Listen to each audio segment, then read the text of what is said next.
Why is everyone talking about RetroPGF, or should I say retrofunding? During our last Joint House community call, many new things came to light regarding retrofunding and optimism governance in general. This call is open to all members of the community and is very interesting. You can find the link in the GOV calendar. Also, I'm going to leave all the links that I mentioned in the Mirror post related to this video. Let's dive into the discussions. Even though the name changed from RetroPGF to retrofunding could have gone unnoticed, that did not happen, and there were several comments about it. However, the goals remains the same, and the upcoming retrofunding rounds were announced. As mentioned in a previous post and in RetroPGF 3 Learnings and Reflections, they shifted from broad scope to more narrowly scope rounds. This change was the most common feedback on previous rounds. As a patch holder, it was really difficult to compare apples with oranges, and the RetroPGF 3 feedback thread is a must read if you want to join the discussion. Regarding the size of future rounds, the Foundation will determine the sizes for retrofunding 4 and 5, and will propose sizes for retrofunding 6 and 7 to be ratified by the Citizens House. And in the future, the goal is to gradually transition this process to be more community-led.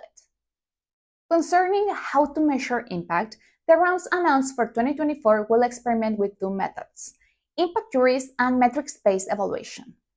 Both ideas stem from feedback received. Prompts, please.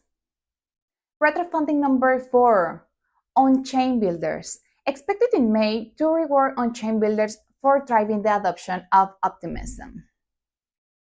Retrofunding number 5, OP stack. Expected in August to reward contributions to the OP stack. Retrofunding number 6, governance. Expected in August as well to reward contributions which improve the capture resistance and resource allocation of optimism governance. Retrofunding number 7, dev tooling. Expected in October to reward developer tooling for supporting optimism builders. I will leave the link to the announcement so you can deep dive in the details. There were a lot of discussions about some contributions falling outside the scope of the upcoming retrofunding rounds, including consumer-facing tools, education initiatives, and events. However, these are expected to be covered by mission requests in the next season. Personally, I think this can work well, but it will require a lot of coordination in the token house. Also, just because these kind of contributions are not in the upcoming rounds for 2024 doesn't mean they won't ever be funded via retrofunding in future rounds. And it's really important to mention that in the same call, the Collective Feedback Commission was introduced. It is part of the path to open meta-governance, but discussing it will take a whole video. I just want to mention that there are 10 highly engaged citizens who have been selected based on their contributions and can opt to be consulted for the design of rounds 4 and 5. And that's how phase 1 of the path to open meta-governance is starting on the side of the Citizens House.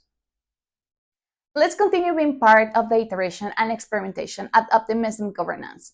Feel free to leave your comment in the forum. As you noticed, feedback is highly valued and listened to. Bye!